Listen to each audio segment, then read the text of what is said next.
पुण्यात्माओं, बिना बताए पता कैसे चले? स्वयं परमात्मा आए थे, 120 वर्ष रह के चले गए। हम लाल की पहचान करना जानते नहीं, इस कारण से मार खाते रहे।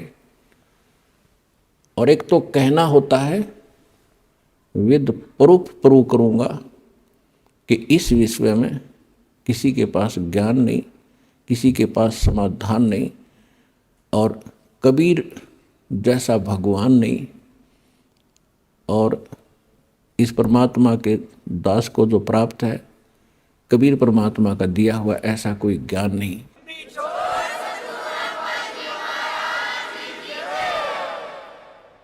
अब जो प्रसंग चल रहा है कि गीता ज्ञान दाता भी जन्म मृत्यु में, उसका उपासक भी जन्म मृत्यु में।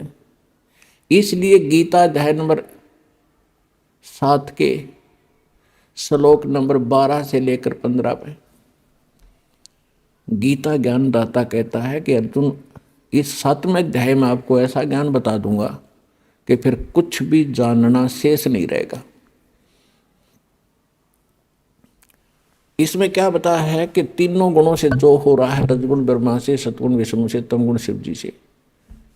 रजगुण ब्रह्मा से उत्पत्ति, सतगुण विष्णु जी से सतीथि, और तमगुण शंकर जी से संहार जो हो रहा है, इसका नियमित कारण मैं ही हूँ। आप प्रसंग थोड़ा सा रह गया बीच में। गीता अध्याय नंबर 8 के श्लोक नंबर 5 और 7 में गीता ज्ञानदाता ने अपनी साधना बता दी और अपनी परिस्थिति बता दी सारी, कि मुझे प्राप्त होगा, ओम नाम का जाप करेगा, युद्ध तो करना पड़ेगा। फिर 8वें अध्याय के 8, 9, 10 श्लोक में कहा है कि अर्जुन, जो उस परम अक्षर ब्रह्म की भक्ति करते हैं, उस परम दिव्य पुरुष परमात्मा परम अक्षर ब्रह्म सच्चिदानंद घन ब्रह्म की जो भक्ति करते हैं, जो उत्तम पुरुषत्व है, उसकी भक्ति जो करते हैं, वो भक्ति की कमाई के बल से, भक्ति की शक्ति से, योग बल से, योग माने भक्ति साधना।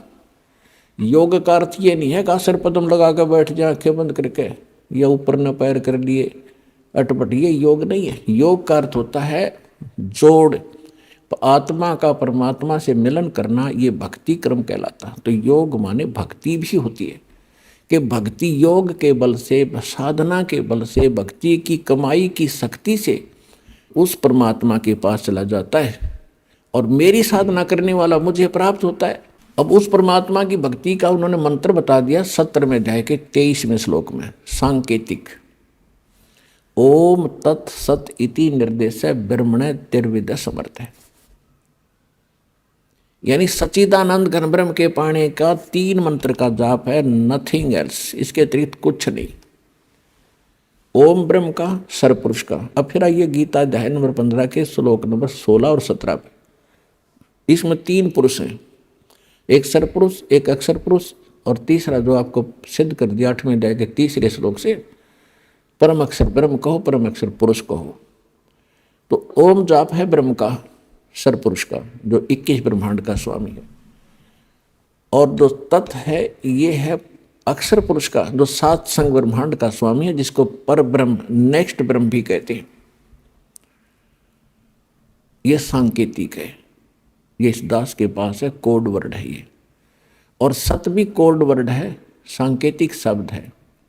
ये है परम अक्षर ब्रह्म के मंत्र जाप करने का। इसको सार शब्द भी कहते हैं, इसको सार नाम भी कहते हैं, इसको सार शब्द कहते हैं, आदि नाम कहते हैं, इसको विधेय नाम भी कहते हैं। वो मंत्र हटके है, ये सत नहीं है, ये कोड वर्ड है। तो इस प्रकार वो तीसरा जो मंत्र है वो सार नाम है, उसको आदि नाम, विधेय नाम और सार शब्द भी कहते हैं। तो अब जो 3 मंत्र का जो जाप है उस परमात्मा के पाने का, अब ओम तो ब्रह्म का सबको पता है, गीता ज्ञानदाता ब्रह्म है, श्री कृष्ण जी में बोल रहा है। वो खुद कहता 8वें अध्याय के 13वें श्लोक में कि ओम इति एकाक्षरम ब्रह्म व्यवहारण माम अनुसमरण। माम माने मुझ, ब्रह्म माने ब्रह्म का, मुझ ब्रह्म का, यह एक ओम मंत्र है और कुछ नहीं, बस इति, यही। और अंतिम सांस तक जो इसका जाप करता हुआ शरीर त्याग कर जाता है तो ओम से मिलने वाली परम गति को प्राप्त होता है। ओम की परम गति क्या है, ओम से क्या उपलब्धि होगी, ब्रह्मलोक में जागा। ब्रह्मलोक में श्रीमद देवी भागवत 7वां स्कंद 562 और 63 पृष्ठ पे स्वयं देवी जी कह रही है, हिमालय राजा को ज्ञानोपदेश कर रही है और ब्रह्म का स्वरूप बता रही है कि उस ब्रह्म का ओम नाम है। ओम नाम का जाप कर हृदय से उसको पाने का उद्देश्य रख और फिर वहाँ चला जाएगा, ब्रह्मलोक को प्राप्त होगा। उस ब्रह्म को प्राप्त होगा, वो ब्रह्म ब्रह्मलोक रूपी दिव्य आकाश में रहता है। यानी ब्रह्म का साधक, ओम नाम का जाप करने वाला ब्रह्मलोक में जागा। वो ब्रह्म की साधना करा, सरपुरुष की, 21 ब्रह्मांड के स्वामी की, काल की साधना करा है। गीता अध्याय नंबर 8 के श्लोक नंबर 16 में कहा है कि ब्रह्मलोक में गए हुए प्राणी भी पुनरावृत्ति में उनकी जन्म मृत्यु सदा बनी रहेगी। वो ये स्पष्ट कर ही चुका है कि अर्जुन तेरे और मेरे बहुत जन्म हो चुके, तू नहीं जानता मैं जानता हूँ।